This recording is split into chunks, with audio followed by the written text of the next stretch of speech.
हम पढ़ रहे हैं ऐतिहासिक पृष्ठभूमि, हिस्टोरिकल बैकग्राउंड एम लक्ष्मीकांत। इसमें मैंने 6 पार्ट अपलोड कर दिया है। अब ये साइमन कमीशन आएगा, इसके आगे हम पढ़ेंगे।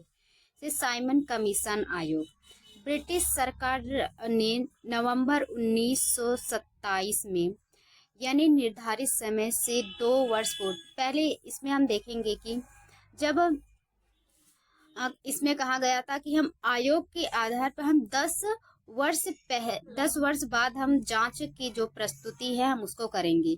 लेकिन क्या किया उसने 8 वर्ष में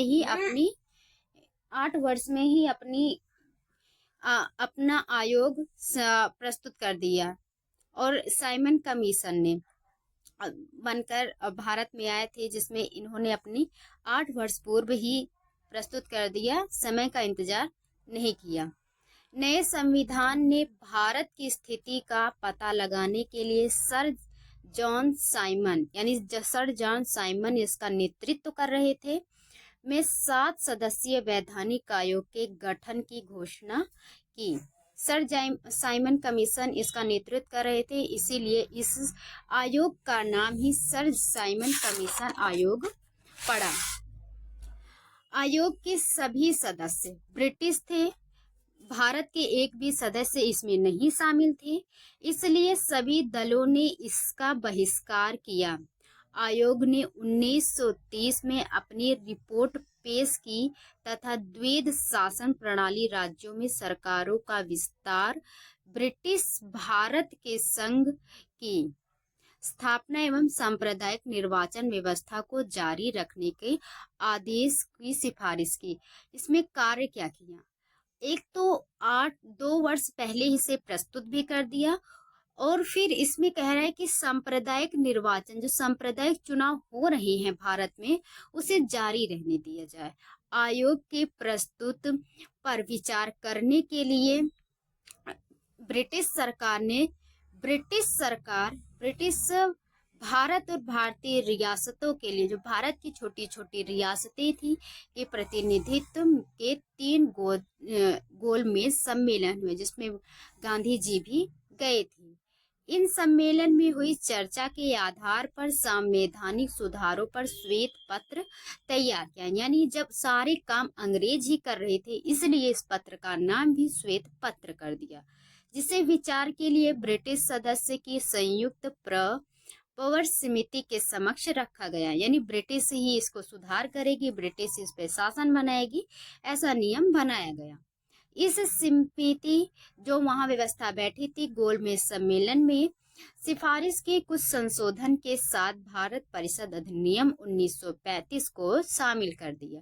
यानी कि अब इस साइमन कमीशन आयोग आने के बाद, जब अपने भारत में साइमन गो का नारा लगा था, उसके बाद 1935 का एक संविधान अधिनियम बना, वह भारत में भेज दिया गया। इसके बाद सांप्रदायिक अवार्ड, ब्रिटिश प्रधानमंत्री मैकडोनाल्ड ने अगस्त 1932 में अल्पसंख्यक, जो संख्या जिनकी कम थी, प्रतिनिधित्व पर एक योजना की घोषणा की, एक योजना प्रस्तुत की।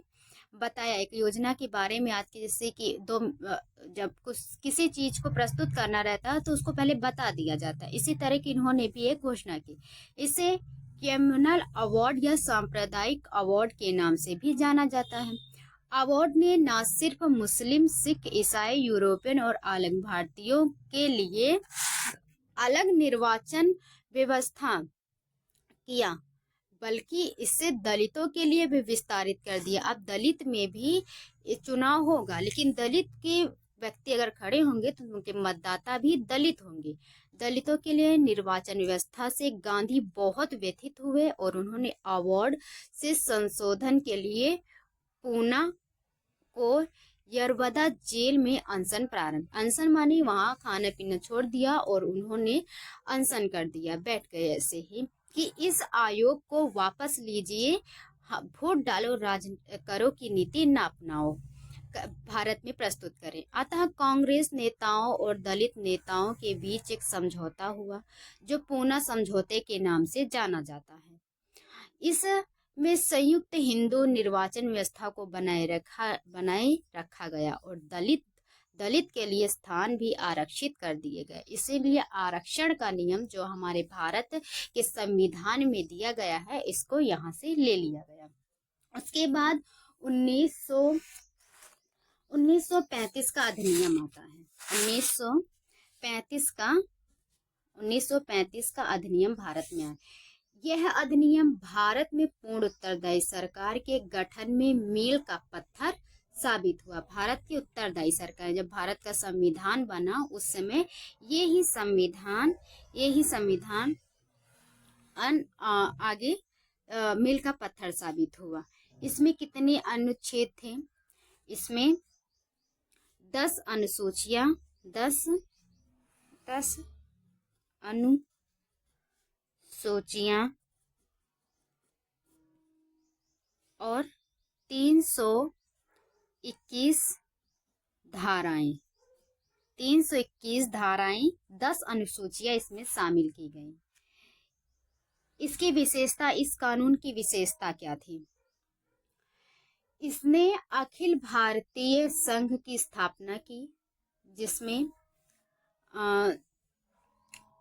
जिसमें राज्य और रियासतों की एक इकाई की तरह ही माना, राज्य और इकाई की तरह ही माना।